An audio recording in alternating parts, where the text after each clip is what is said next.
The mic drop. Do you support reparations for Black people? Well, listen, again, we had over 200 years of slavery. We had Jim Crow for almost a century. We had legalized discrimination and segregation, and now we have segregation and discrimination that is not legal but still exists and is a barrier to progress. We have disparities around housing. We have disparities around education. We have disparities around income.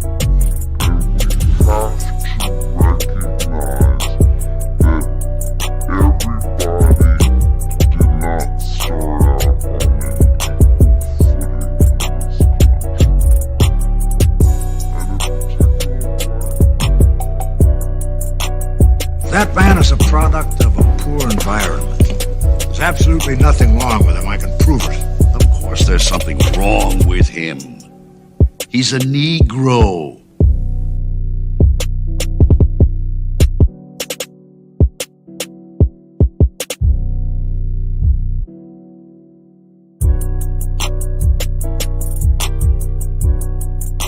The mic drop.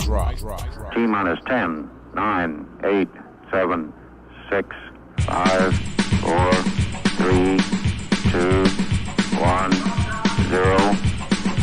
Ignition. Liftoff.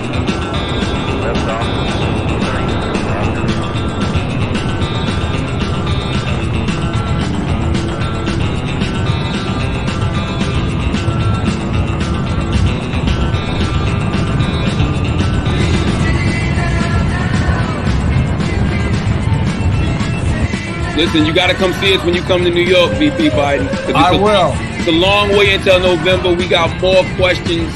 You got more questions, but I tell you, if you have a problem figuring out whether you're for me or Trump, then you ain't black. And you ain't black. Mic drop.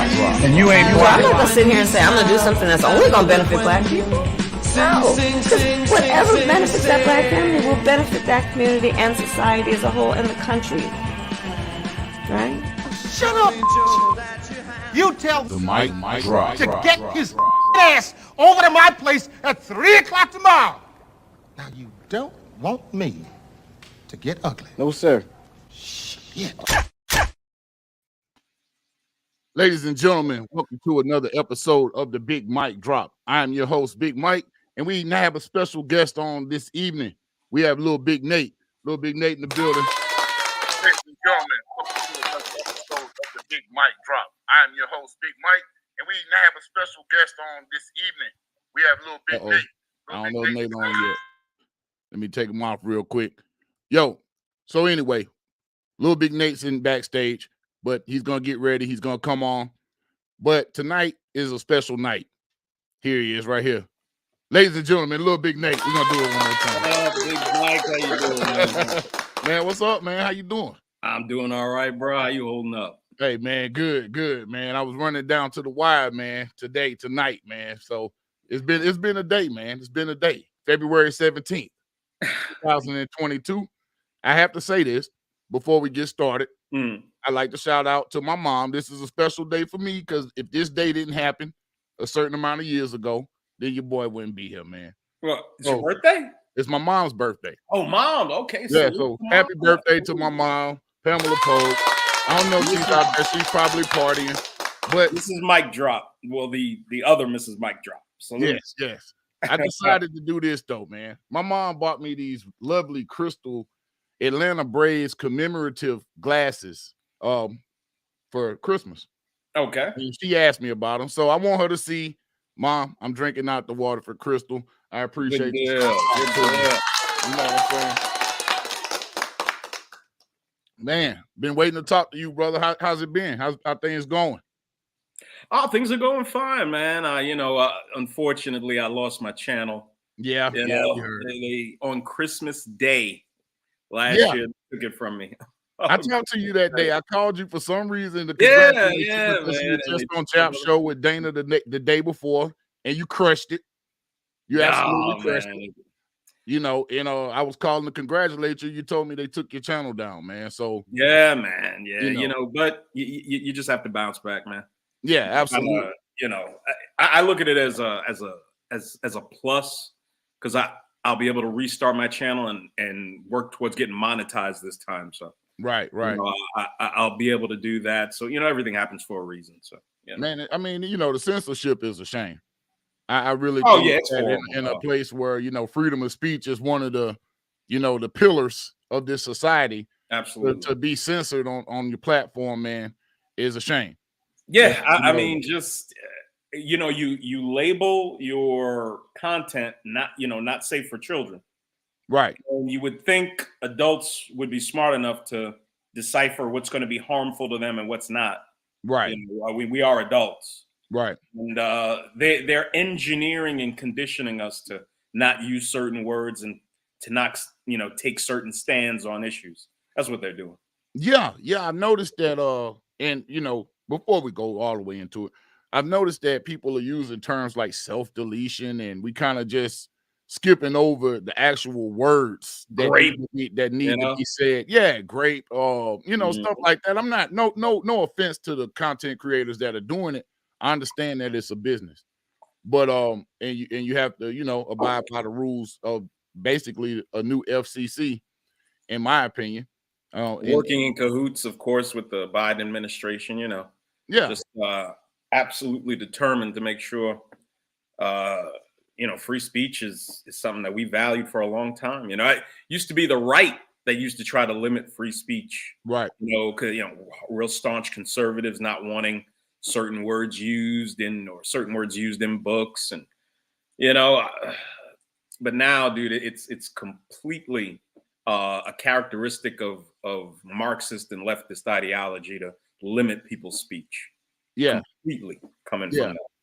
Yeah, absolutely. And I think that's I think perhaps if the conservatives would have succeeded in censoring certain things in books, we might not be at the juncture we are now. In a moral sense. In a moral sense. Yeah, because their whole approach was moral. Right. They wanted to steer clear of all the explicit sex talk and stuff, and so it's but an argument can be made against trying to censor even that. Yeah. It all depends on how you approach the issue. Yeah. So just so the ladies look, I know Nate appears to be mild-mannered, but this man has a big voice, a very big voice. We're gonna get him stirred up here in a minute, man. We're gonna get him stirred up. I'm sure you will. It doesn't take much. It doesn't take much. It doesn't take much. But no, man.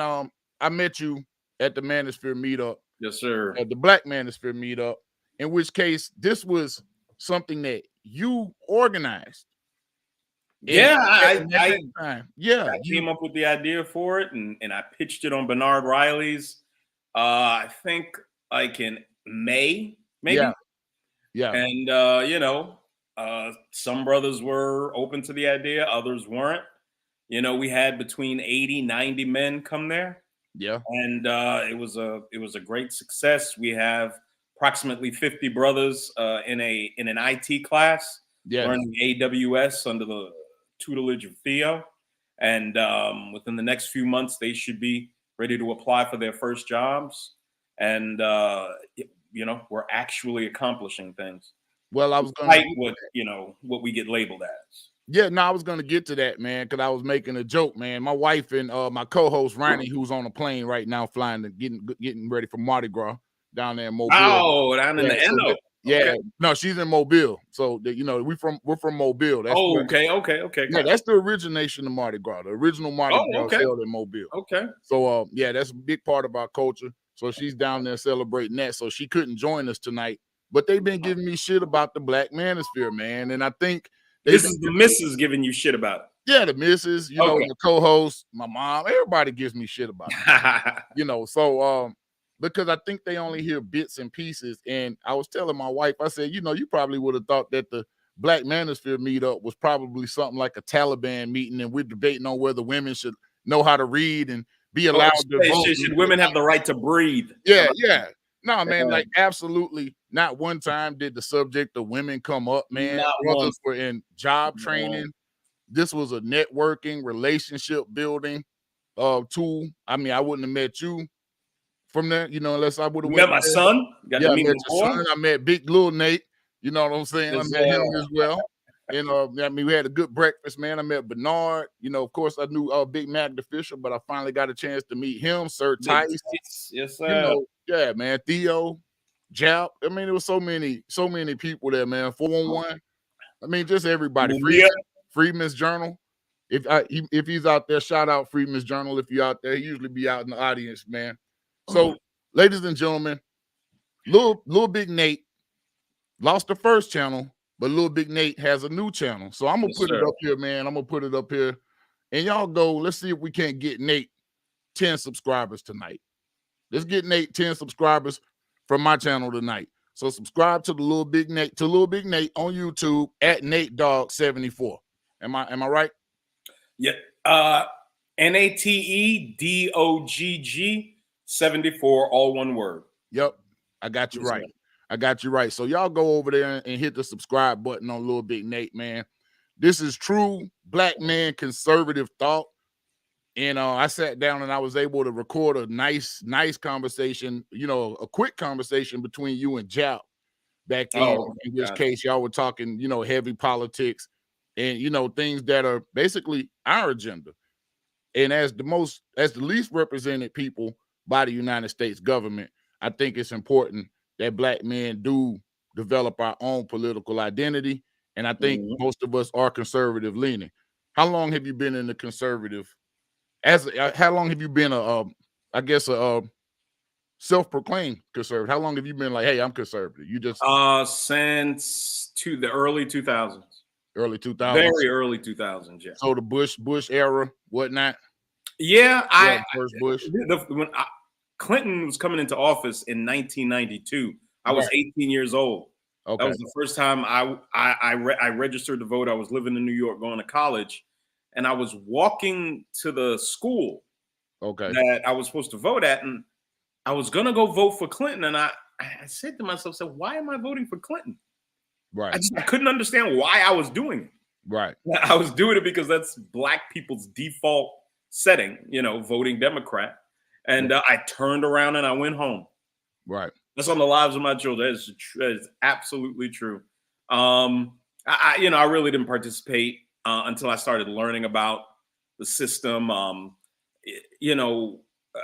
don't necessarily celebrate the Republican Party. What I can appreciate about the Republicans is their platform and how much of it coincides with what we believe in the Black manosphere. Yeah. What one of the men in this space don't want to take home more of their money? Right. Which man? What man in this space doesn't want to stop funding the gynocracy and funding women's terrible decisions? What man in this space isn't calling for that? Well, if you're calling for that, how you vote for the political party that subsidizes all the things we stand against, I'll never know. Right. I'll never understand that. That makes sense. That makes sense. It's simple logic, man. I'm a default Democrat. I kid you not. I never really had much care in the political system until here recent. And I'm gonna tell you when I got my revelation. It was after I felt like I was forced under duress to vote for Joe Biden and Kamala Harris. So you got the pressure. They were applying that pressure to you. Not just, I mean, it wasn't anybody in my house or in my immediate circle. It was just pressure. And I was watching the news heavy at the time. I was in CNN. I was watching a little COVID counter on the side. I mean, you know, quarantine. And, you know, we were just in it, man. We were just in it. And so when Biden got elected or, you know, selected in South Carolina, I was pissed. I posted on my Facebook that night, old folks and young folks, we need to have a talk after this election. Because Bernie was the overall favorite. Again, they literally stole the election from Bernie Sanders twice in a row. And he didn't even put up a challenge to it. Right. Insane. And I wasn't really sold on Bernie Sanders either. I mean, I can't really say anybody from the party I was sold on. I didn't like, it's not that I didn't like Trump. I thought Trump was funny as hell. Very entertaining. The things that Trump did, he didn't really do anything to hurt black people. And no, so he did several things to help us. Yeah, and I didn't like all of the rigmarole that was going on. I didn't like the battery being put in some of my neighbors and co-workers' backs down here in the South. It was just some things that were being said, and on the slide, and actions, activities that are being done. And it was just getting real tense down here in the South. You're in the South as well. Oh, absolutely. Yeah, it was getting real tense. So I'm like, man, let's go ahead and let's change the pace of it. Let's stop the momentum of it. But I'm not fully against Trump coming back. Oh man, my dream card is Trump, DeSantis. Well, no. Let me take that back. My dream card is Trump, Paul. Rand Paul? Rand Paul. Yes, the sir. Son? Oh, the doctor? Yes, the U.S. Senator from Kentucky, man. He is. Man, he's amazing, though. For real. I can't vote for a man who got his ass whooped in his own front yard.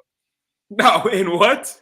He got his ass whooped in his own front yard. Oh, yeah. You can't be my president. Yeah. Like, I get it. You have good ideas and stay where you at, maybe be in the cabinet or something. But yeah, you can't be my president. Well, I sincerely hope that's still my dream ticket, even though you did point out that incident he had. Yeah, I remember. Yeah, man, he got his ass whooped, man, in his own front yard. That's not supposed to happen. It's not. It's not. He had a bunch of leftist doctor or something, another neighbor.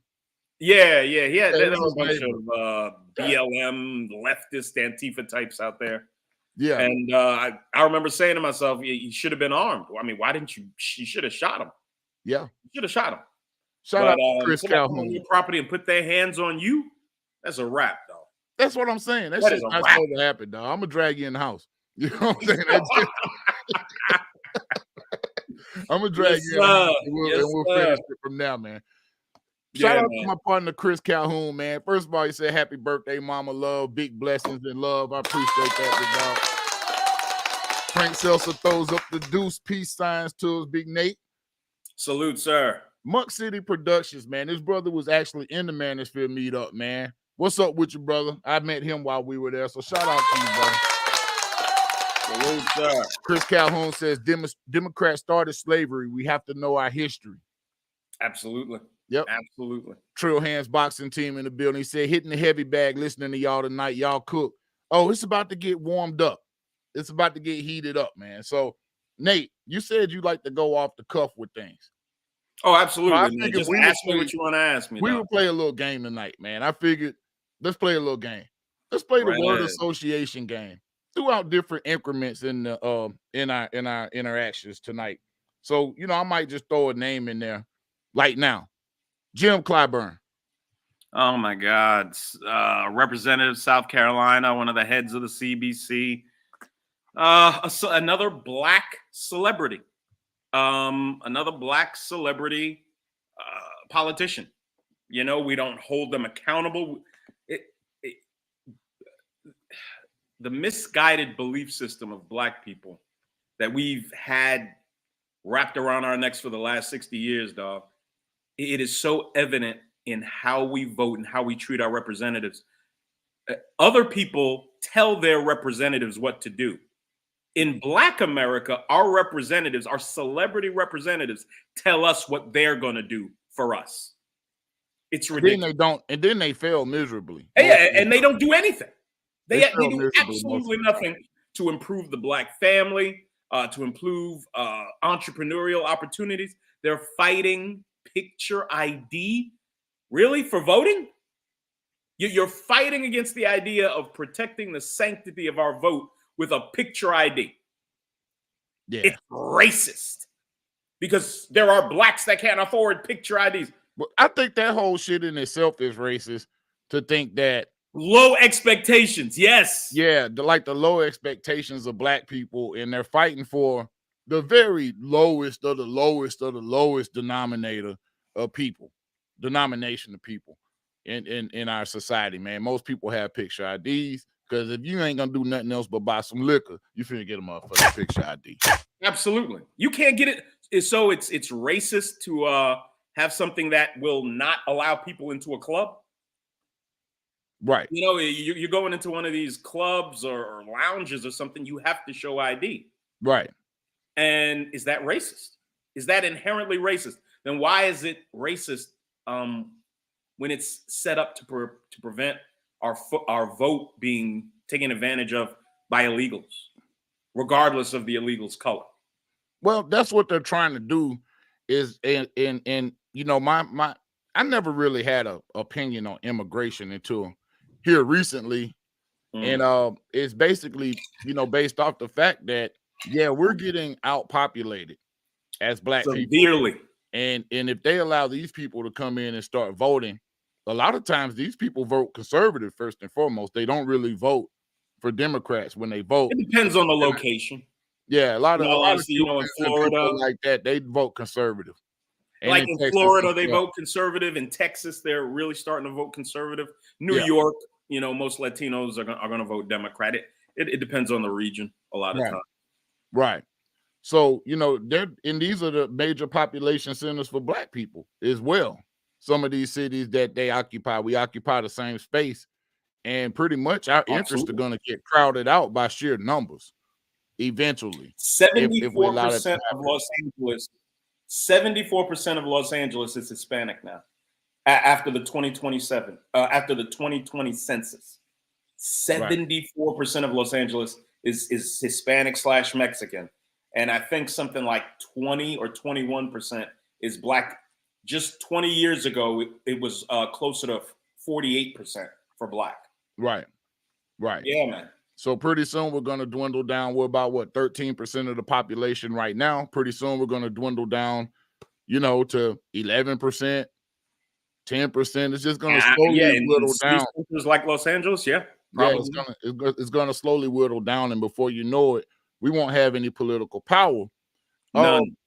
I've always been an advocate of Black people evacuating the cities, the major urban centers, and moving back to areas in the South, purchasing land. 58% of Black America lives in the South. Yeah, and moving back to the South, because I feel like that urbanization of Black people, that urban migration is really what put us in a bad position politically. Gotcha. You know, and being up there as far as, you know, the crime and the drugs and the different things and vices that tended to come out of those major urban centers, the violence, even if you look today, the violence coming out of those major urban centers. So more word association. And I heard you bring this woman up. Since we're talking about immigrants, Winsome Sears. Oh, the Lieutenant. Winsome Sears. I was listening to you now. I was checking you out. I'm like, okay. Now, Winsome Sears is somebody I want to push back on a little bit. Sure, right ahead. But because and for those of you who don't know out there who Winsome Sears is, she's the new lieutenant governor of Virginia, the first Black female lieutenant governor. And she's kind of was on the opposite end of critical race theory. She's a conservative, so she's not into teaching critical race theory or anything of that nature. And she's been very outspoken to that. I don't have a problem with that at all. I don't believe that critical race theory should be taught, because as a history person and a sociology person, I don't believe people are taught critical thought in the United States, period, especially teachers. So they can't really teach critical thought or any kind of critical theory because they don't really understand how to critically think. Gotcha. In a lot of situations, they weren't taught, especially the younger generation teachers. No offense to teachers, but you know, some are out there, but it's very few and far between. And we see that with the education system basically being based on teacher stats and not really what the students are doing, or not really teaching the students. It's about their stats. So, you still there? I'm sorry. Yes, sir. Yes, sir. Oh, okay. My bad. So anyway, what I was getting to when I got off on the tangent about teachers, I'm sorry. But she's against that. Winsome Sears is. She's a conservative woman. She's outspoken. She's a Black woman. But she said some things about getting past slavery that I really don't think she's qualified to talk about as a Jamaican. She's not ADOS. She's not ADOS. And no. She's not. She was not born here. She was born in Jamaica. She was born in Jamaica. Yes, sir. She was born in Jamaica. I think the politically correct thing would be to do, because she does seem like she has a solid head on her shoulders. She's a good family woman. She has good values, and she seems like she has good ethics. But, married. Yeah. She appears to be the kind of woman that has embraced maturing and growing older. She looks like my grandmother looked, just a dignified Black woman. You know? Yeah. Exactly. Yeah. Yeah. Very clean cut. Exactly. Very clean cut appearance. Everything seems to be together. I just that's the only problem I had with Winsome C. I understand. And I'm like, as an ADOS person, I can trace my lineage all the way back. So this isn't no offense to anybody that's from different places. But when we go visit these places, I don't necessarily see a post-slavery society. Okay. So, as a Jamaican immigrant, to come over here saying what we need to do, it seems a little bit high, kind of high-handed, in my opinion. Understood. Yeah. Understood. I understand that perspective. Your family didn't experience the level of racism, generational racism that had to be dealt with. Right. And I'm at a point with the issue of slavery, just myself personally, that, I unless you have a new conversation to have, we really haven't had the reparations conversation, to be honest with you. But if somebody's ready to have that conversation, I'm fine with that. Right. But someone whose lineage only starts here in the mid 60s, you probably do want to be mindful of what you're telling or possibly telling other Black people to do, even though it's good advice, in my personal opinion. It's good advice. I'm not sitting up saying that we shouldn't try to figure out a way to move past it, but see, what we're at is what we call an impasse with the United States government. And I played the clip of Kamala Harris at the beginning of the show, talking about not doing anything to help. I'm not doing anything. No, and the whole question was reparations. So then she goes through, and I just want people to hear it, man, because people just have amnesia. They'll act like she never said this when it's time to run again. I mean, like, she's not even Black. So why do we act like this? Right. Do you support reparations? Can you hear that? Yes, go right ahead. Okay, you hear it? All right. For Black people? Well, listen, again, we had over 200 years of slavery. We had Jim Crow for almost a century. We had legalized discrimination and segregation, and now we have segregation and discrimination that is not legal but still exists and is a barrier to progress. We have disparities around housing. We have disparities around education. We have disparities around income. And we have to recognize that everybody did not start out on an equal footing in this country. And in particular, Black people have not. And okay. So the answer to the question should just be yes. Either you deal with it, or either you support it or you don't.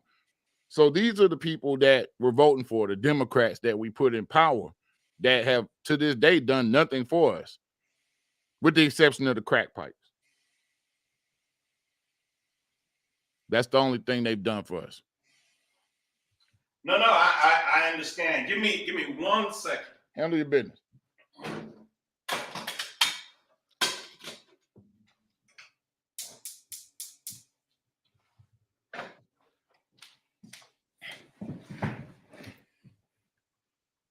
Let's see what got me in the middle of trying to throw something in the oven too. Yeah, you cooking. Chris Calhoun said the power is in the people. We've been treated to be that the politics of government have the power, which is not true at all. No, we're supposed to have the power, but without term limits, you get people that go up there and spend their entire lives on Capitol Hill. People go up there. Dianne Feinstein, she was a senator out of California. Yeah. And she started in the mid 80s in the Congress, and then on to the U.S. Senate. She was worth $1 million. She's worth like $150 million now. Really? Yes. Nancy Pelosi's the same way. They caked up too, man. The Pelosi caked up too. Oh my God, over $100 million. Yeah, yeah. So you know, and it's not just Democrats; it's Republicans too. I think term limits would go a long way, but they'll never vote for term limits. So right, you know, that's a problem unless you vote somebody in that actually believes in term limits. Right. But yeah, Kamala Harris is just, I mean, she's just such a joke all around, man. It's insane.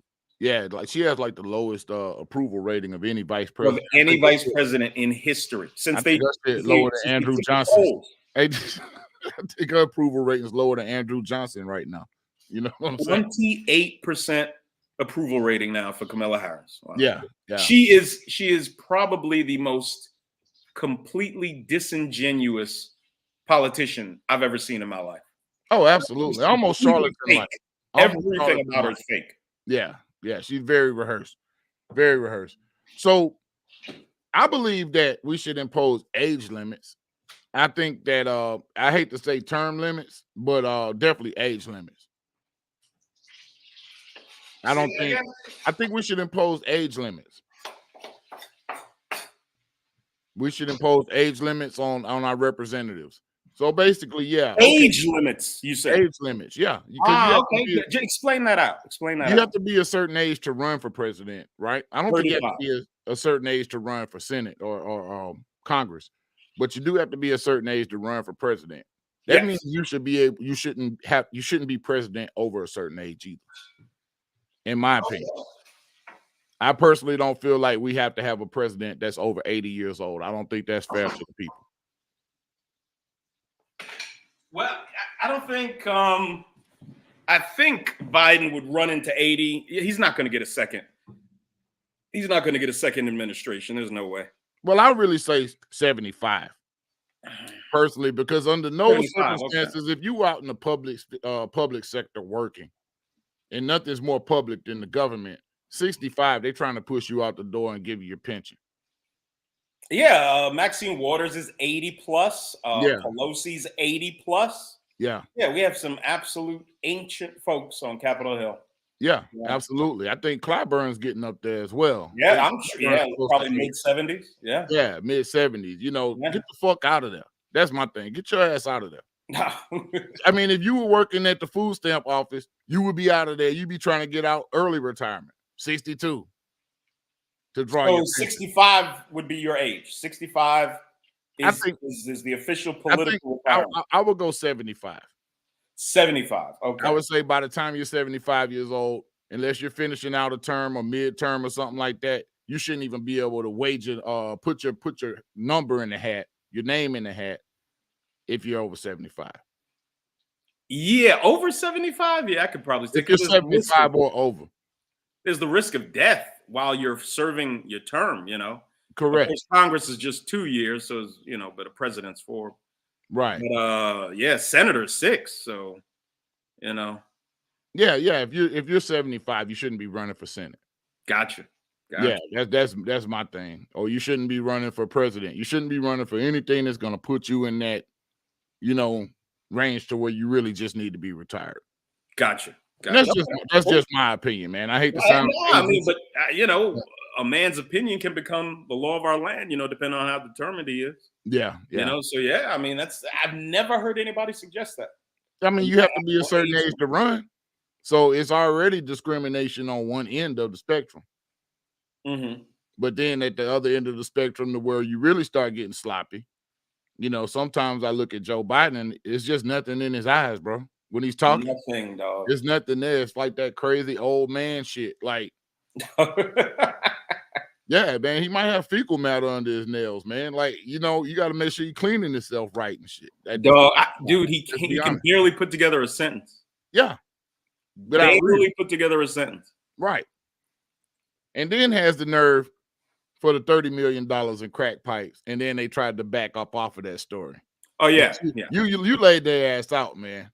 I had to, dog. I mean, when you think about it, again, 450,000 for illegal immigrants who were treated improperly after coming into our country illegally.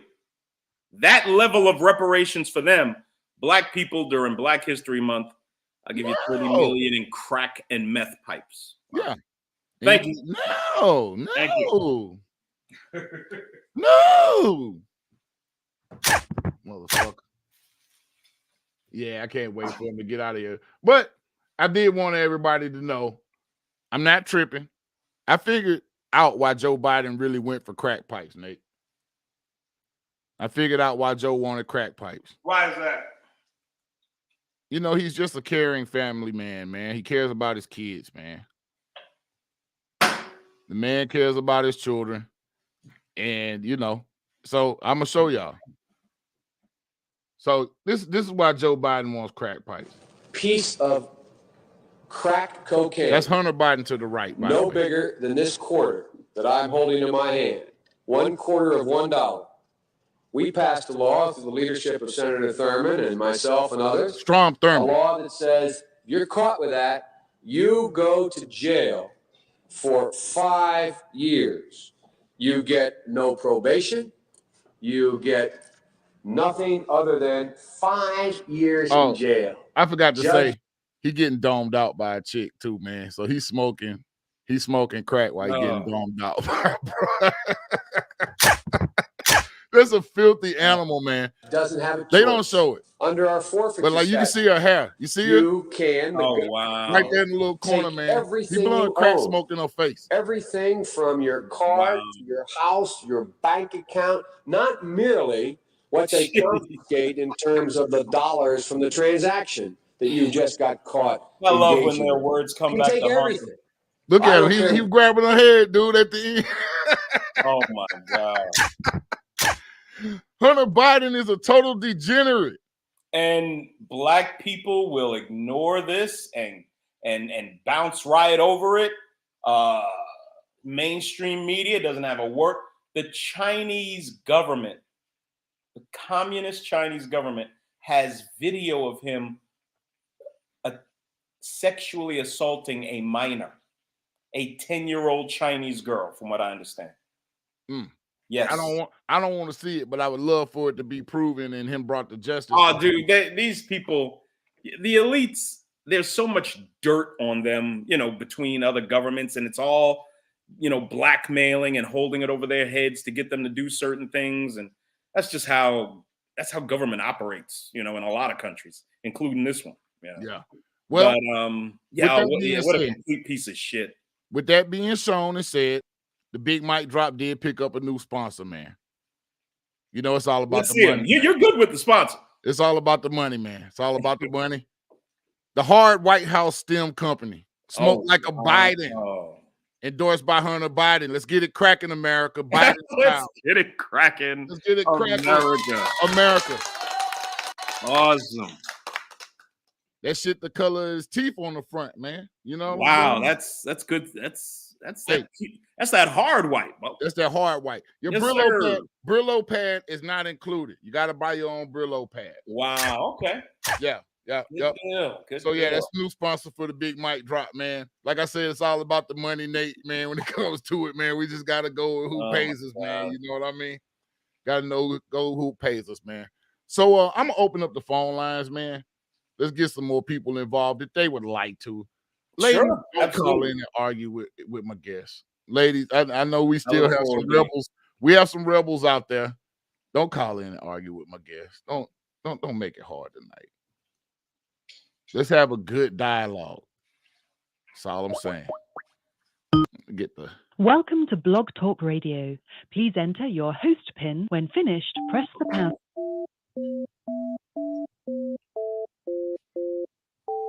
To start your show now, press 1. All right. Your show will go live in 5 seconds. 4, 3, 2, 1. All right. Still there, Nate? There we go. Yes, sir. All right. Word. Ladies and gentlemen, do you still have faith in the Biden administration? I want Democrats to call in tonight, man. They never call in, bro. 605-9708. 515-605-9708. We're still going to continue dismantling y'all's argument tonight. This is just the beginning. I mean, I got a lot of stuff, man. Black men's politics, like I said, we're conservative leaning. And we could tell that by just, just talking. And I think a lot of things that are going on socially, most black men, especially middle age, ain't feeling this shit. They've taken it so far. Yeah. Radical left. Yeah. Is where they are. Most of them now. Yeah. Yeah, it's getting totally radicalized, man. Almost to dangerous proportions. I don't think it's almost dangerous. I think we're there, bro. I think we're there, man. When somebody can tell you that they are, don't believe your lying eyes. I was born a female. I mean, just the disregard for God's decision. God decided that you were to be a girl or a boy. There are certain things we just don't have control over, and our gender or sex is one of them. Right. And they are forcing us. Dude, I'm a huge fan of the UFC. My son fights. Okay. Mixed martial artist, and they're putting LMNOP commercials on the UFC ESPN streaming service. Yeah. I gotta watch LMNOP commercials while watching the UFC. Yeah. It's amazing, though. Even for people like myself, man, who watch Power, man, we were just talking about that the other day. Like, you want to watch a nice little gangster flick, that come on, and they bombarding you with that ambush style, man. It's like not even no build up so you can turn your eyes. It'll just cut scene to some, some images that you don't really want to see. Some unnatural imaging. Yeah, imaging that you don't want to see, man. Absolutely. They're not even showing chicks getting banged out like this on TV no more. No. They're not even showing women getting banged out on TV like they're showing dudes on dudes. I just say it straight up. Whatever. Oh, yeah. There was a commercial they were considering playing. I don't know if it ever aired, but what appears to be a man and a woman get off a train and start walking down the corridor. And the man, I mean, this is clearly a man, asks her for a tampon. Do you have a tampon? Okay. Yeah. Okay. Yeah. Okay. Gotcha. Yeah, we got you. Yeah, we got you. Mm-hmm. I don't even know what to say with that, man. They smell like a pile of bullshit.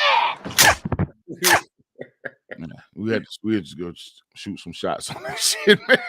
God damn. Terrible, man. Hey, Jesus Christ, man. So is our situation politically in this country? Because I feel like we talked, I feel like we're kind of forced into this corner now. And we got to come out fighting this black man. Now it's gonna get ugly out here. At the beginning of the show, you heard you don't want me to get ugly. Now it's just gonna get ugly because now we're being pushed into this corner and we're gonna lash out. That's what I tell the feminists about the black manosphere. Stop complaining about the black manosphere. Every action has an equal or opposite reaction. This is the reaction to black feminism. Can't be upset. And that can't be upset. And it's not without one. There's a level of fault that we have as black men not having called this mess out. I mean, when it really started getting bad, black women average about 260,000 abortions every year. Now, during the 80s and the 90s, they were getting 500,000 abortions. Right. Every year. Right. And just the recklessness, the callousness. And then, this has been now we're going into our third generation of these women who don't respect manhood, don't respect the position a proper man's supposed to have in family. How did the man get here? What's and that? I just said, how did we get here as men? And I'll say this about the manosphere. It's hard for us to have these conversations when it's more than just two people. So, I don't want to have panel style tonight because then it starts getting, conflated. But just between you and I, how much of this is our fault? Where did we go wrong? We didn't see the handwriting on the wall. We should have been having these conversations in essence over the radio, talk shows, Steve Harvey and what's the other talk show guy? Montel? No. Radio show in the morning. Oh, Tom Joyner. Yeah, Tom Joyner. Yeah.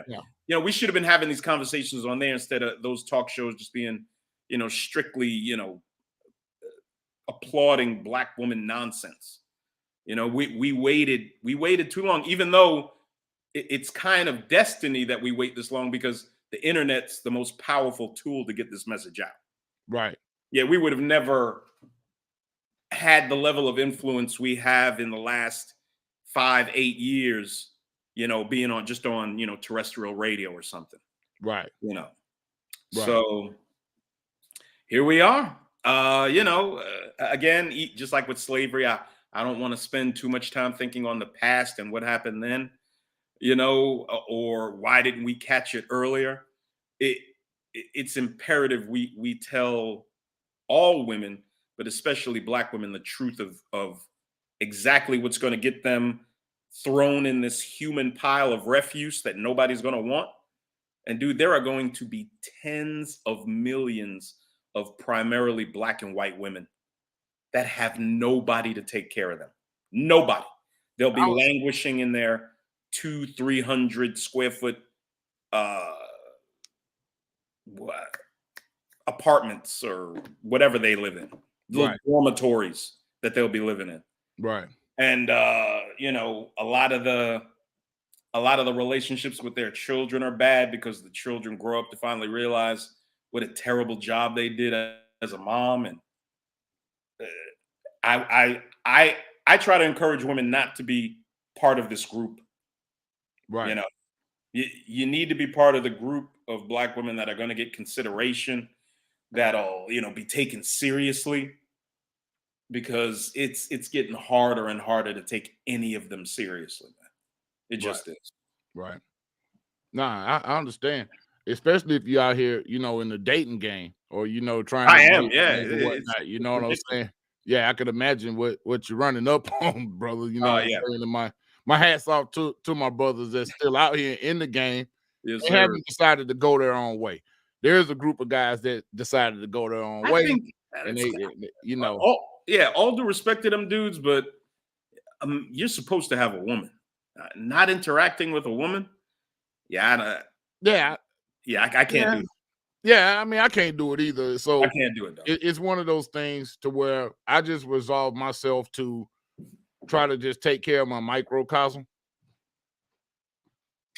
and make sure that my woman is not a problem to me. But overall, I do understand what you're saying, because at the end of the day, these women that are being misled are people, and they could be productive citizens as well if they weren't reared in mental illness. And that's my thought on that. And we're gonna look at some of this because it's not just women. Women don't get all, you know, get all offended and shit. You know, it's not just women. It's men that are to back y'all up too. So we have this thing. Absolutely. Shout out to Mr. Palmer. Yeah, shout out to Mr. Palmer, man. That's my dude right there. Shout out to Mr. Palmer. But the simp enforcer. So you got guys that actually help support and protect these systems, even though they're really not the best protectors. I'll say that. They're really not the best protectors, and definitely not leaders. They kind of submit to the female will, and then they enforce the will of the female. And a lot of times that'll end you up locked up or dead some damn well if you're not using your brain. But let's talk about this guy Van Jones. You know, let's talk about the liberal left's disdain for nuclear families. Now they'll have, you know, you can Anderson Cooper and whatever dude he with today will have a baby, and they'll be all championing that shit. You know what I'm saying? But the, you know, the regular nuclear family, you know, mom, dad, Sally, Bobby, whatever, and the dog with the picket fence, they're totally against it. They make you seem like you're a clown or like you're somehow selling out as a woman if you know, go into this. They insult you. They call you a pick-me. But you know what the white girls call it when they go to college? They're getting an MRS degree. So yes, yeah, a lot of white girls go to college and they get that's one of the primary degrees the ABW doesn't have. Right. And that's one of the primary degrees the college, you know, the white chick has. Because she done went there and met the dude and, you know, whatever. Now, the quality of dudes, I don't know what that is. You know, you'll have a lot of women that argue that they just can't find serious guys in college and whatnot. But for some reason, your white counterpart is finding that. Your Indian counterpart, your Filipino counterpart. So then it becomes a thing the way you just blame the men. And now all of a sudden you got black men that are in a lot of situations feeling inadequate. And you know, you got people that are cool with that and digging in and kicking black men while they're down in a lot of situations for these shortcomings. And a lot of times you have shortcomings because you were raised not around men. So it's just a never-ending cycle. Or so it would seem to be. Well, let's check out this, man. I agree also. Absolutely. Actually, this conversation went realer than I thought it would, Nate. But this is the chicks on the Real show. The what's the Lonnie Love? Lonnie Love, big girl, and the Asian looking chick, and the lady that she was fine till she opened her mouth. She was straight on Coming to America. What's her name? Garcelle. That's the one that wasn't she? Oh Yeah, man. Why her voice got so goddamn deep? I don't understand that, but start hanging with them strags. Yeah, man. With friend. Can you hear no that? Emmy Van Yeah, I can hear it. after the COVID Okay, lockdown, I got so clear. this is about Van Jones and his partner or whatever, his friend that decided they wanted to have a baby together but not be together. So now the headlines are stating that Jones thinks that it's best if they conscious co-parent. They made a decision to be conscious co-parents, and he added something else to it that really kind of fucked me up a little bit, Nate. Suggesting that more people do it. Conscious co-parenting. Conscious co-parenting. Do you know if this is a black woman, white woman? I'm curious. I believe she's a white woman. Wow. But we already know Van just got out of a marriage. Got out of a marriage, yeah. And got 2 kids straggling out there with the other white woman. So now he's decided with a friend that he really wants another child. And I got the story. I could pull the story up and read the story. But, you know, I could barely read. Yeah, I could read. Clear that I wanted another kid. I discovered that my friend Noemi also wanted a baby. So we decided to join forces and become conscious co-parents. It's a concept that I hope more people will explore with friends. I'm going to let y'all see this because, I mean, this is for fair use, all right? I'm going to do fair use. I need to go grab me some ice, sir. But y'all need to see this for yourselves. So let's go with it. This is Van Jones, and this is the real, and this is for fair use. All right, now across the bottom, let's get it. With friend Noemi Van stated after the COVID lockdown, I got clear that I wanted another kid. I discovered that my friend Noemi also wanted a baby. So we decided to join forces and become conscious co-parents. It's a concept that I hope more people will explore and consider.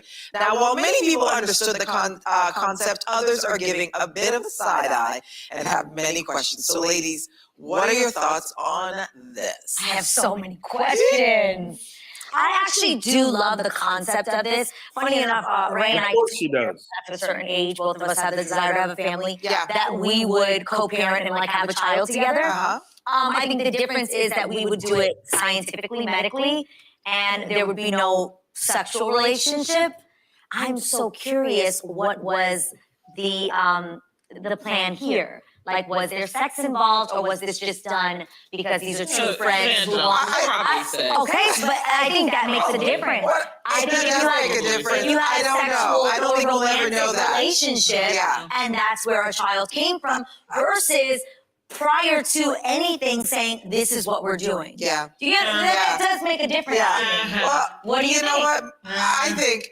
I was hoping I was going to get a shot at Van Jones myself. Oh, you trying to have some babies?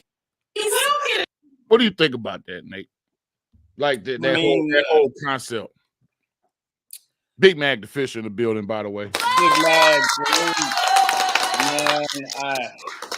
I mean, Jeff Bezos just gave him $25 million, I believe. I thought it was like $150 million. It was 150. Hey, Van Jones, 150 mil. Holy shucks. Oh, you can cuss on here, Nate. I can. Okay. Yeah, fuck yeah, man. Nah, bro, we ain't on that type of shit. 150. Wow. 150 mil. It was 150. Okay, so it's not like he can't take care of an additional child, you know? Right. But I mean, this man is not an example for any of us to model ourselves after. He's just another paid cultural sniper promoting the destruction of the traditional family and the destruction of masculinity. This guy goes on television crying because a white man that he feels didn't like him lost the election, and a white man he feels likes him a lot more allegedly won. I saw you show the crying video the other day, man. Oh, it's disgusting, man. We got rough day in the building, man. I'm a black conservative in the house enjoying the awesome subject matter, man. We appreciate that, homie. Shots is fired out here, man. Shots is getting fired out here. Trill Hands Boxing Team said, I wish she couldn't talk. I guess he talking about Lonnie Love. Yeah, he said, and Lonnie Love looked like a D tackle. Oh, he's talking about Garcelle. And he said Lonnie Love looked like a D tackle with the wig and the lashes. Absolutely. She looked like Warren Sapp around this motherfucker. With a wig. Jason Williams said, at all. Nothing. Man, also, man, let me do this too, man. Let me make sure we're doing this. Y'all go subscribe to Lil Big Nate on YouTube at Nate Dogg 74. Let's get Nate 10 subscribers tonight, man. Let's get Nate 10 subscribers tonight. He's starting over out the mud. Yes, sir. I have full faith in him. He's gonna double that. But I think when you did the Jap show, you went up to what, like 3? Not about 2,400, 2,500. Yeah, 24. Yeah, I got like 400 or 500 subscribers off of Jap, man. But then a few days later, they snatched it. But when you organized the Manosphere meetup, you had less than 2,000. You had what, like 1,800? About 19. 1,900. Yes, yeah, sir. I checked you out, man. I checked you out. Big Mag the Fisher put me on you. Oh, okay. Appreciate that, Mag. Yeah, man. And you got the illest thumbnails. Now, I'm in the thumbnail game, too. So, you know what I'm saying? I do my thumbnails, too, man. But I have to give you a shout-out on your thumbnails. I appreciate that, dog. I appreciate it. Ill, bro. Ill. So, yeah. Y'all show Lil Big Nate some love, man, in the building. I think I saw Big Lil Nate behind you, man. Oh, yeah. He just got home. He's got to get the trash out, you know. Yeah, absolutely. Had that man handle his responsibilities, you know. Yeah. Shout out to you, man, as a father, man. I appreciate that, dog. That's what I appreciate more than anything, man. Yeah, absolutely. So we'll get into a little bit more of this. I just want you to continue hearing this because honestly, at the end of the day, I got to shout out to Lonnie Love. She did come through on the conservative value tip, in my opinion. Even though she looked like half a fool doing. I don't want to raise anybody. I don't want to raise any babies. What no Emmy is gonna raise with him, so you can still be the girlfriend. I like the concept of That's this. hilarious. I do.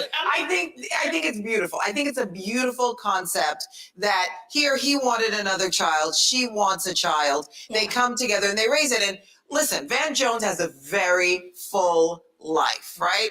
In a way, I always say this. One of the best things about divorce is that you sort of get a break. And not, you get a break and you make lemonade out of the lemons. That's what I was able to do. When I don't have my kids, I was able to become an author and do so many things because I don't have my. She sounded like she was able to smoke about 10 packs of Cools a day around this one. Wow. On top of all that. My kids full time. I think with Van, the fact that he has such a big life, this gives him a chance. You say what? I thought things were supposed to be perfect with Zaddy. Oh, that's who she is with, Zaddy? Oh, yeah. She had a couple of white husbands. Oh, she's a bed wench. Oh, yeah. Shout out to Tariq Nasheed. She is a bed wench. She gets down with Mr. Charlie. Okay, then. To have another kid, but yet not be there day to day. Okay, and there are other couples that's doing this. Anderson Cooper and his ex-partner are doing it.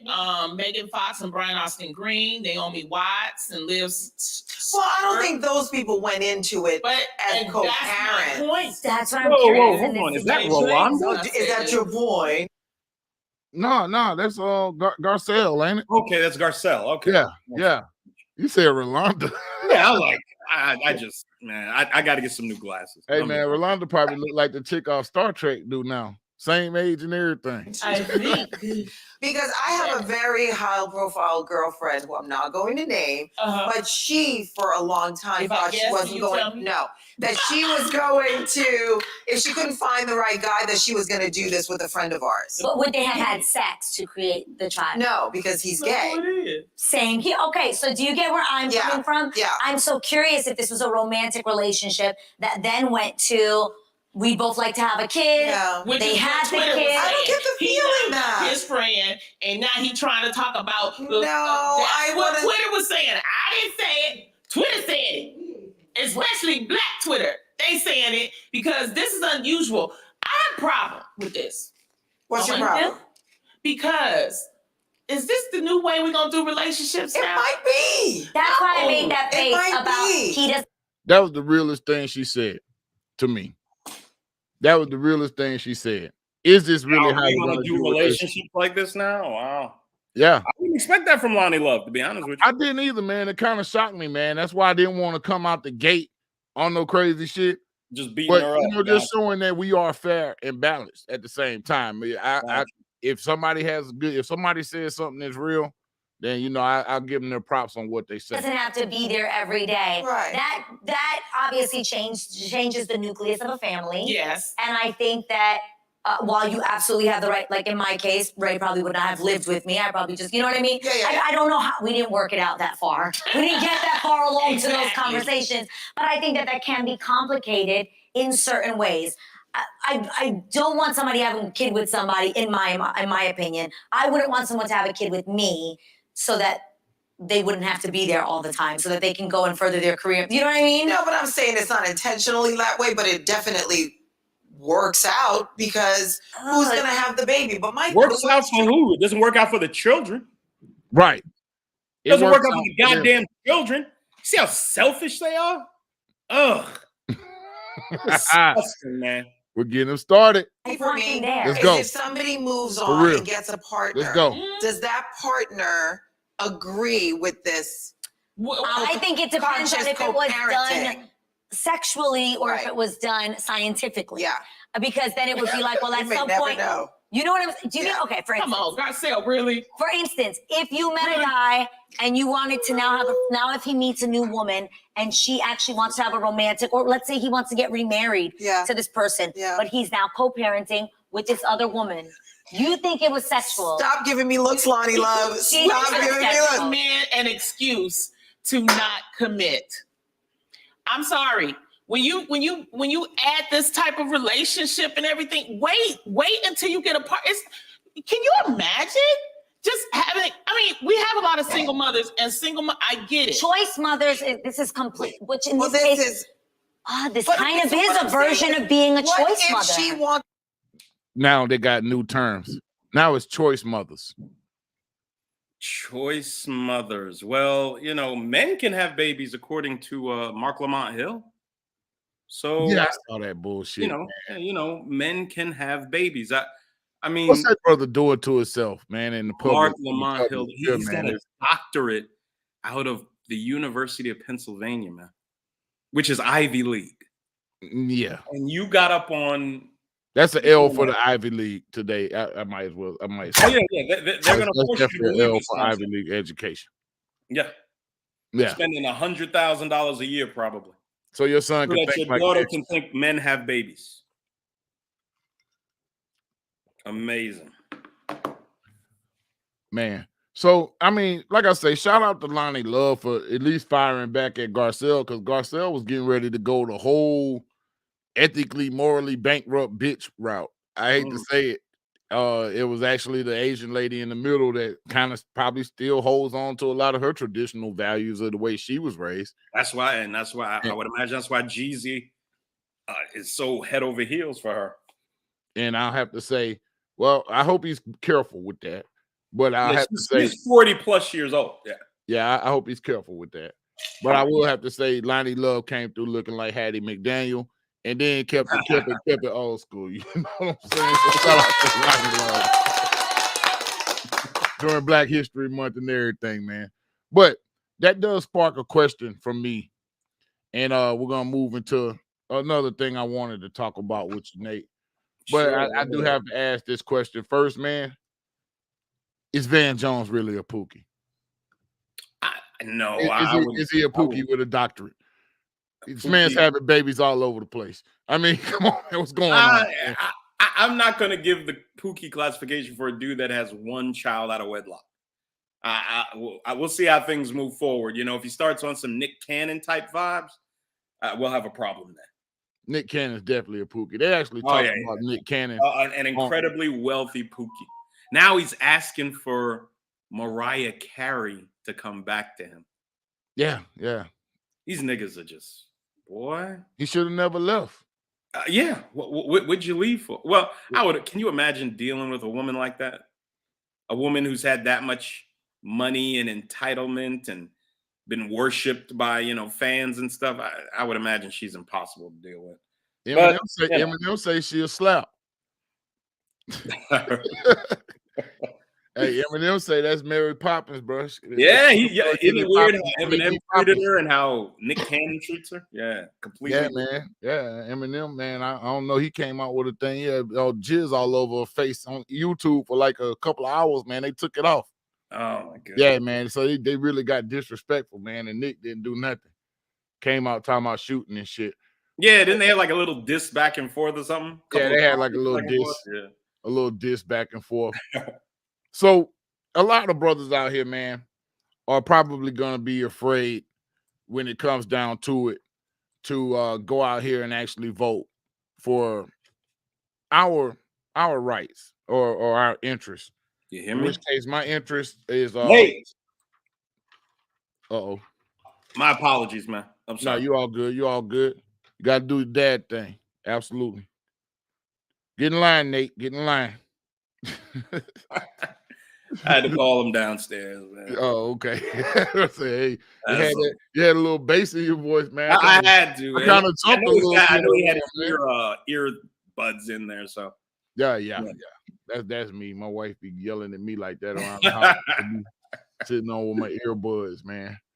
So a lot of us are gonna, be under a tremendous amount of pressure come this next year.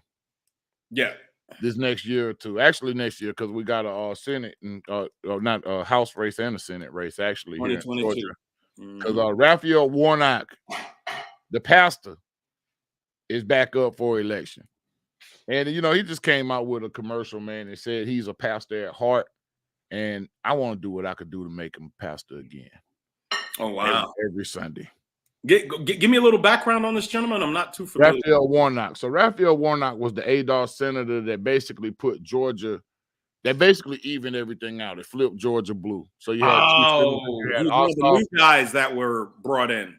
Right. During that special election, I think, or something. Yeah. Right. I'll show you the picture. I'll show you this, man. Because people are hurting. People have seen like this dude right here is people are hurting. Probably the worst. And everybody's like, give him a chance, give him a shot. And I'm like, how long does somebody deserve to be in Senate before they show you they're not gonna do shit? Just honestly, that's my opinion. Gotcha. But here's his commercials, just so people can know who we're talking about. This is fair use. This is a political ad. People are tired. People have seen what they worked their entire lives to build turned upside down at a moment's notice. Now keep in mind, we midway through their administration and he has this commercial. This is his commercial. Mm-hmm. So my guess is either y'all fucking up or this is a commercial from when you were running against when Trump was still in office. They're wondering when things will get back to normal and at the same time not knowing what normal even means anymore. At my heart, I am and always will be a pastor. That means going to work for my congregation. He need to go back to work for his congregation. It means understanding the challenges every Sunday you face and then doing my best to make a difference. Every day I carry your concerns. Sometimes your best just isn't good enough. With me. That's why I work so hard to protect and create jobs. That's why I know we must make healthcare more affordable. Old talking points. That's why I'm cracking down. All they have. You voted for the crack pipes too. Raising prices out of control. What I want the people of Georgia to know is that I see you. I hear you. You should see us more often back in Georgia. I am you. I understand the work that I was sent to the Senate to do. Obviously not. That's what I intend to keep doing for Georgia. We good. I'm Raphael Warnock, and I approve this message. Isn't it weird how you don't see Democrat anywhere? Absolutely. They purposefully keep the word Democrat out of it. But I have a problem with a man calling himself reverend anyway. It's only one reverend. It's only one person deserving of reverence. And it's not that? even a person. That's God. Ain't no man walking the earth deserve no goddamn reverence. Interesting. Very interesting. No man walking the earth deserve no reverence. What kind of shit is that? They can use a pastor. Yeah. Not a senator, not a politician, a pastor. Yeah. I say this. Pastors and politicians do have something in common. The motherfuckers never pay for their furniture at Rent a Center. Yeah, man. I have very little. I hold in very low regard most spiritual leaders. I mean, the Republican Party has capitulated to the issue of LMNOPism completely. They, hey, yeah, if they want to be married, great. Hey, if 5 guys want to get married, great, no problem. If pretty soon they'll be letting adults marry children. There's the law that they. That's what it's headed to. Yeah, they passed the state legislature in California, passed a bill giving men who are 10 years older than 13 and 14-year-old boys the ability to have sex with them without being arrested for pedophilia. Yes. Yeah, California protect the gay youth. California and Seattle are gonna be the testing grounds for all this weird shit. Dude, Portland. Don't forget Washington. They legalized crack in Portland. Yeah. You have crack vending machines on the street in Portland. That shit probably that butter too. I couldn't tell you, bro. I couldn't tell you. Hey, me neither, man. I don't want the crowd to get the wrong idea, man. I just be knowing the lingo, man. But I asked the question about is Van Jones a Pookie because I wanted to talk about the concept of the Pookie. The Pookie and Ray Ray. These are terms that get thrown around often, man. And I don't know if people truly understand what a Pookie or a Ray Ray is. And is there a place for Pookie and Ray Ray in the future? Be honest with you, I dealt with this subject on one of my streams not too long ago. And I think we have to define what a Pookie is first. Right. It's probably the most important thing. What is a Pookie? Pookie, to me, was always an unproductive or underproductive male who whatever he could produce wasn't enough to take care of his obligations. Right. He was always falling short somehow. Right.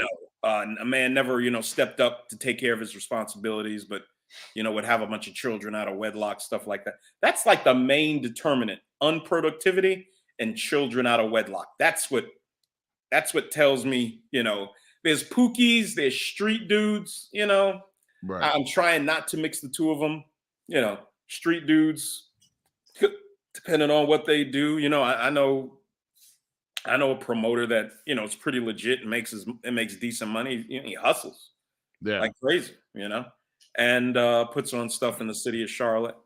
But we just have to define them. Be careful. Yeah. Is there any rehabilitation for them? For a genuine Pookie, this is the mistake we make as Black people. Okay. Trying to be of assistance to people that aren't ready to change. We're always talking about the community and saving the community and moving Black people forward. And that talk is why at least a segment of us never seem to move forward. Right. And I'm about separating from people that aren't trying to accomplish anything, that aren't trying to take advantage of living in this country. What are you selling drugs for? You have a supercomputer in your pocket, and there's a million ways to make money on the internet. Right. And you're out here selling dope and shooting at people, man. Come on. You're an idiot. You're a complete idiot. Those people that was put onto that life, man, and you know how it goes. I think this was strange, man. This is funny that we've come to this intersection where more people are starting to starting to talk about what I was thinking a few years ago. And this was before the whole summer 2020, the BLM bullshit and all of that. I was talking about white supremacy and the death of white supremacy. And you know, a lot of times we've been able to go on and on, just kind of blaming everything on this unseen, or a lot of times, you know, unfelt presence that we've given all of this power to, this thing called white supremacy. So back in 2019, I started asking the question. That's actually why I started doing audio podcasts. Was white supremacy dead or dying? I was under the impression that white supremacy was terminal, and that we saw that culminate here in the last couple of years. So now that we're post white supremacy, you know, where do we go? Well, you know, there's those that would argue with you, you know, where it's things are just as racist and as horrible as they were 50 years ago, you know, 60, 70 years ago, which is ridiculous. To me, white supremacy is a non-issue. Yeah, I don't concern myself with it unless I come up against it. And right. I'm not coming up against it often, in my opinion. I'm just not. I don't live my life in a way where I'm butting up against the judicial system or police or any authority figures like that. I'm a law-abiding citizen and I handle my business. Right. You know, so whites. I would encourage competent, productive, family-oriented Black men not to worry about white supremacy. And if we come up against it, not trying to live it vicariously through Black people who are suffering somewhere, that's not my business. I'm honestly not connected to all Black people. I'm not even really connected to all the people in my family. I'm connected to like-minded people. Right. Who share my belief system, you know, my honor system. You know, those are the people you can really accomplish things with, you know, and however much or little of that is the Black community, you know, decent, hardworking, you know, law-abiding people. Those are the people I'm interested in coming together with and accomplishing things. I think like human nature is in the absence of the presence of this common enemy. I think people will then strive to kind of collectivize around smaller, more mobile and agile groups. I wouldn't call it a fracture, but I think people naturally would divide into tribes, into you know what I'm saying, in families and things they have in common. Yeah, by things they have in common. That's how societies and communities. But Black people are by no means a monolith. So we got Raymond Burton, I don't know. I make sure Ramon Burton says white supremacy non-existent. I wouldn't go as far as saying white supremacy is non-existent, because we know that there was a situation before in which there was white supremacy, ultimate power over whether you got to live or die in a lot of situations. I will say this. I will say that the last standing major bastions of white supremacy, which would be the criminal justice system, the economy, and the education system, I feel like we are so complicit in it, we're bought into it. So therefore, white people don't necessarily have to be there dominating other white people, dominating Black people. You have a class of Black people that's going to dominate and continue the cycle of white supremacy through certain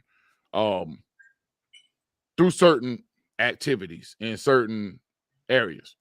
For instance, let me just break it down.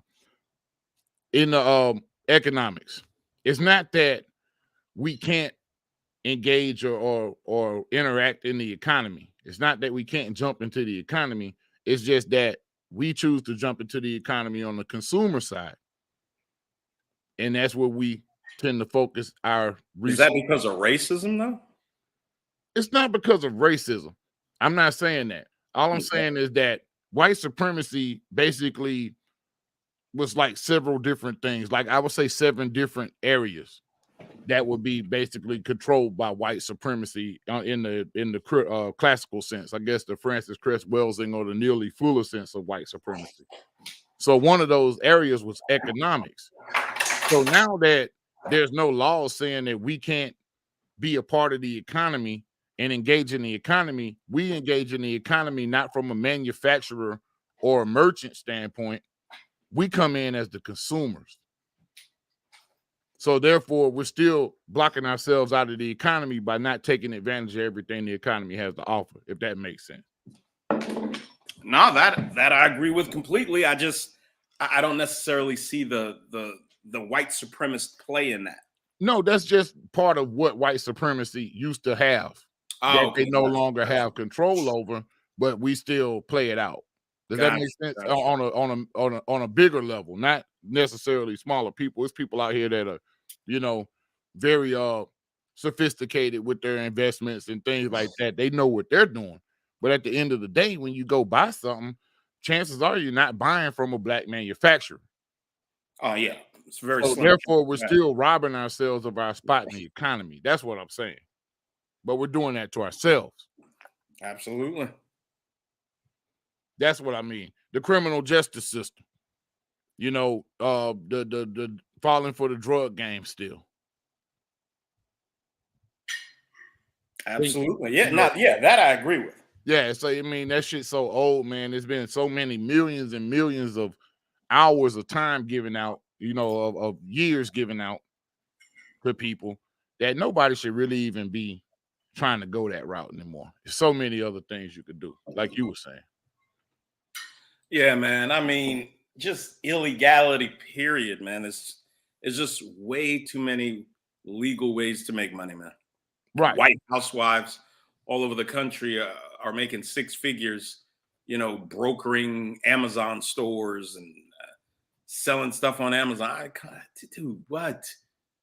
Right. You mean to tell me $120,000 ain't enough for you to live a decent life? You ain't making that dealing with dope. 95% of you guys ain't making that dealing with dope. Go do something legal. That it might take you some training and what have you, but just go do it. Go get it done. Stop making excuses, man. Right. And really, man, save yourself the time, man, because a lot of dudes they understand when they get out of prison. Then they want to be plumbers, and then they want to go do something practical with their life, as opposed to being driven by the consumer market, which is, white supremacists, because all of that money goes back to white companies. So, and you can invest in it as a black man. I can invest in any company and get my dividends. Don't get me wrong. But at the end of the day, if they decide any day that they want to stop producing for anybody but their own, guess what? Let me ask you this. If you lived in China, would you call the government there Chinese supremacist? The government? Yeah, I mean, you were a legal citizen of China. You learned the language. You moved your family there. You pay whatever they pay in tax or whatever. Would you call? See, I have white folks run the country. Yeah, for the most part, and them exercising their will. It's the nature of things. They're in charge right now. Yeah, I feel like there would be Chinese supremacy. Really? I think if I was in China, I would definitely be subject to Chinese supremacy. I wouldn't. Gotcha. I wouldn't go over there and expect to be treated like the rest of them. True. And and probably no country for that matter. It's just white supremacy, denotes, nefarious, evil doers, looking to destroy black people. I don't necessarily see the government as that right now. You don't see Joe Biden as that? He wants to destroy everybody, not just black people, dog. I mean, the COVID mandates were on everybody. Now, of course, they used, fried chicken sandwiches and free beer and lottery tickets to get us to inject ourselves. But they had free beer. What's that? They had free beer, dude. They were given beer, chicken sandwiches, concert tickets, lottery tickets if you would get the COVID vaccine in certain cities. Yes. Right. Yes. Disgusting. You know, this is how stupid black people are. You can get yourself injected with something you don't understand for a disorder that 98+% heal from, and tens of thousands of people have perished from taking the jab. Tens of thousands, and more tens of thousands have dealt with the blood clots, the heart attacks, and all the other horrible things that have come out of taking the jab. So, you know, yeah, I hope and pray I took it, but I hope and pray that please don't take any boosters, man. Yeah, I took one. one. Were you forced to take it, or you took it like voluntarily? Nah, I took it voluntarily. Oh, for real? Yeah, I was in the military, man. I'm taking all types. Oh, yeah, that's what the government does when they have somebody under their complete control. They experiment on them. Mm-hmm. Yeah, I know soldiers have gotten. I'm like the only nigga walking around all sorts of shit with the anthrax vaccination. Like, yeah. And I could eat a raw cow at any time, any place, and I'll be all right. Interesting. Man, hey, brother, man. Look, I appreciate you for coming on, man. I know we get into an hour and a half. I know you got a real life to live out there, man. That's no problem, bro. I appreciate you letting me come through, man. I'm glad you came through just to chop it up with us. Like I said, this isn't nothing we're gonna solve all the problems in the world on, but at least we, have an open dialogue. You're welcome to come here anytime you want to, man. I'm fucking with, what you're talking about. I appreciate that, man. For real. Like I said, I'm not lockstep on anything with anybody, but at the same time, me and you have we have a foundation. I feel like we have a foundation in which we could definitely build off of. Yes, sir. Politically. Before I let you go though, Nate, I do have to ask, what would you like to see changed? If you could change anything, just one thing. Change one thing on our change one thing as far as the trajectory of maybe, anything. What got us here, where you want to see us go, whatever. I would love to see just a pushback towards more traditional values on the part of all human beings. Let people live their lives the way they want to. Right. You want to convince yourself you're something you weren't born as? That's fine. Go do it. Right. But you're not going to get me to abandon reality. You're just not going to do that. Right. And it would be wonderful if women turned from their wicked ways, because I know plenty of decent dudes that would make great fathers and husbands. They're not, the super fly guys that a lot of these women are going to be interested in. They're not tall enough, or they're not flashy enough. And it's just a matter of time for these dudes leave just the idea of dealing with black women. But, if we could just get people moving back towards a more traditional sense of morals and values, man, that would take care of most of our problems. It'll take care of the welfare problem, the out of wedlock birth problem, take care of the advocates for the alphabet people pushing their depravity down our throats. It would solve a lot of problems, man. Yeah. Women going back into their more traditional roles, and, good, hardworking, decent men being able to find a woman they could build a future with, instead of these lunatic women wait until they're 42 years old to realize, almost everything they believe is wrong. And by then, it's too late, man, usually. Yeah. It just is. But moving towards just all people moving towards more traditional values, conservative values. I think it would change everything. It would make everything better for all of us. Yeah. Yeah, absolutely. We asked a question the other week, man, and it got some pretty rave reviews about arranged marriages and whether we should arrange marriages in the black community. Oh my and God! start For the arranging next marriages. generations. Yeah, my wife actually opens came and up with the question, man, and got me cussed out on all ends. But you know, it is what it is.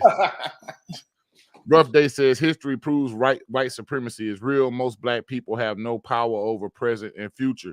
We must study white supremacy, learn, live, and grow from the ability to back engineer the learned knowledge. I mean, I would disagree. Black people, we have $1.6 trillion in spending power. We have plenty of power. We just don't use it right now. Yeah, I would say this. Like I say, I'll concede the fact that I do believe white supremacy is real in certain sectors and certain aspects, especially like technology and things like that. But I would say that a lot of it we're completely bought into. We're actually financing it right now. Yeah, we're completely bought into it. You know, the rap music promoting the violence. You know, you do something stupid on the streets, you're selling drugs, you shoot somebody, you go to prison.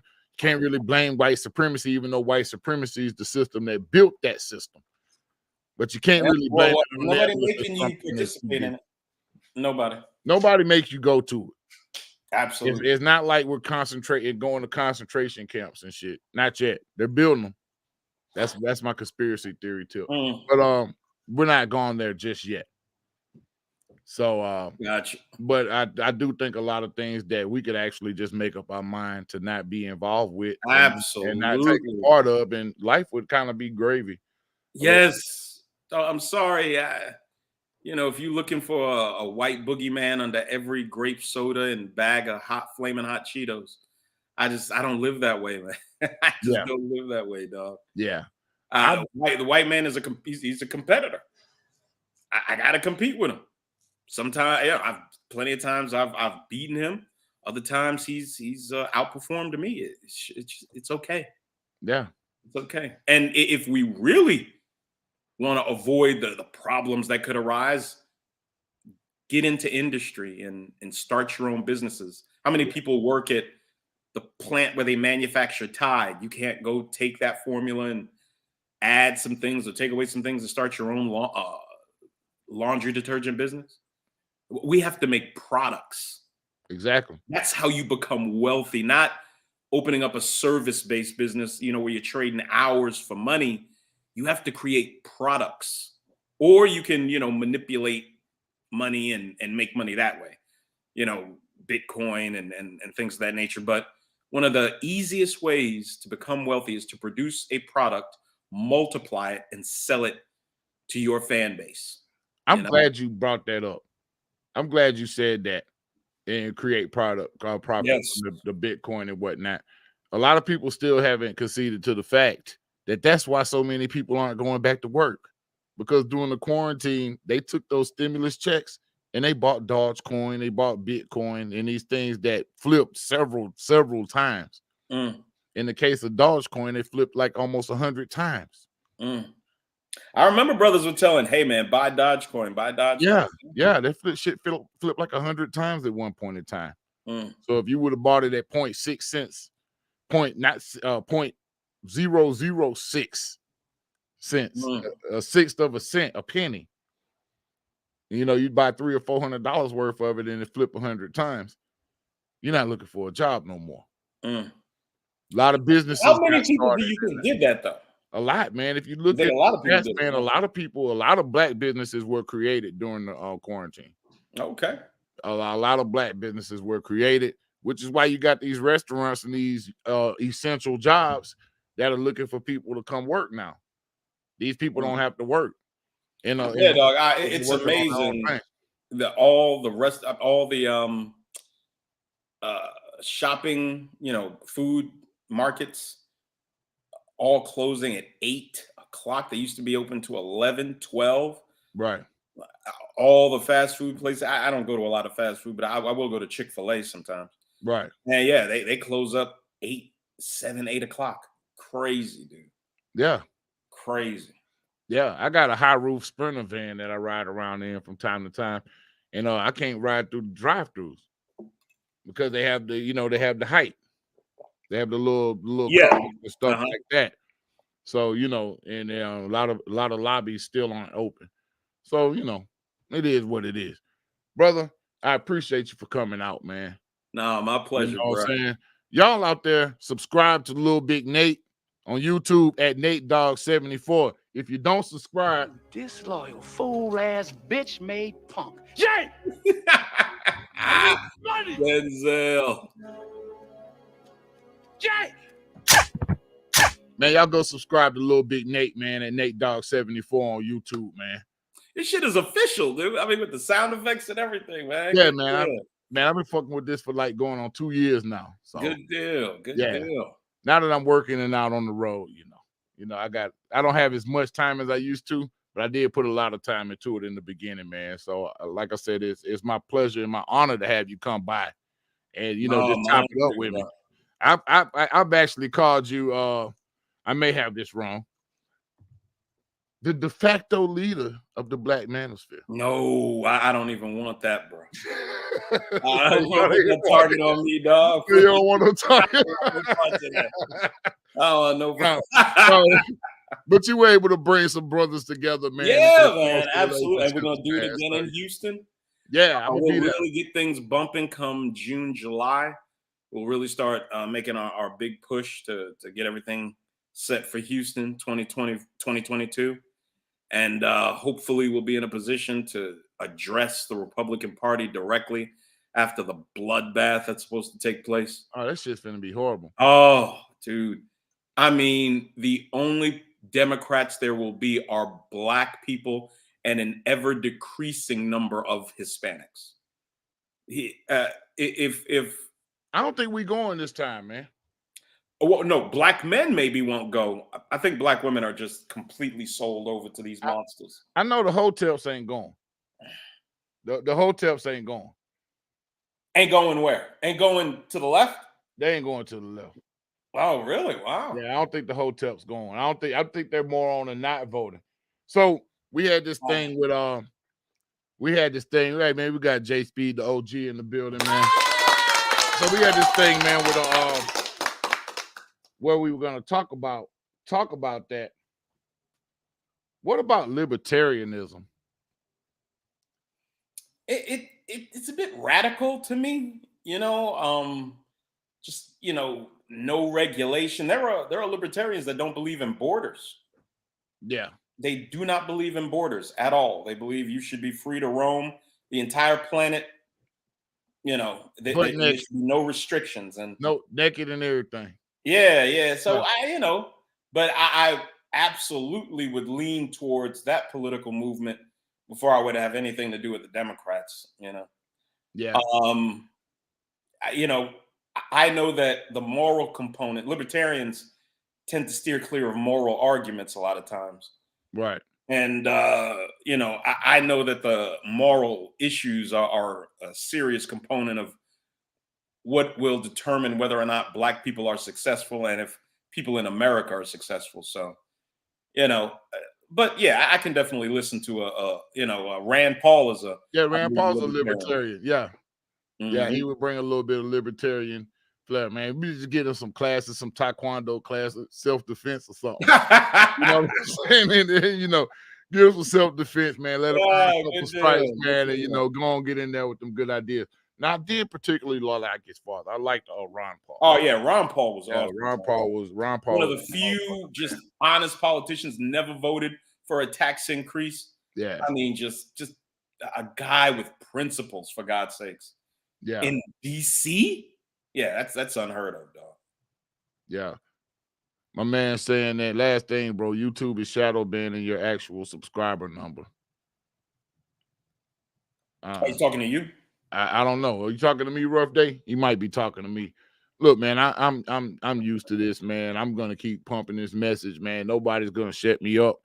And if they take me off YouTube, I'll just get my own platform. We've already been looking at, the next level anyway. I'm always looking a step ahead of what the next big thing is gonna be. This show's gonna be here to stay. Lil Big Nate gonna be here to stay. The Black Manosphere gonna be here to stay. The Black political manosphere, the Black politisphere is going to be here to stay. The new Black intelligentsia is going to be here to stay. And, We're gonna be making noise. Absolutely. We're gonna be making noise, man. Salute to you, man. All right, bro. Well, I appreciate it, man. Salute to you. And thanks for those who came through, man. Salute to them also. Yeah, man. Absolutely. Ladies and gentlemen, Lil Big Nate.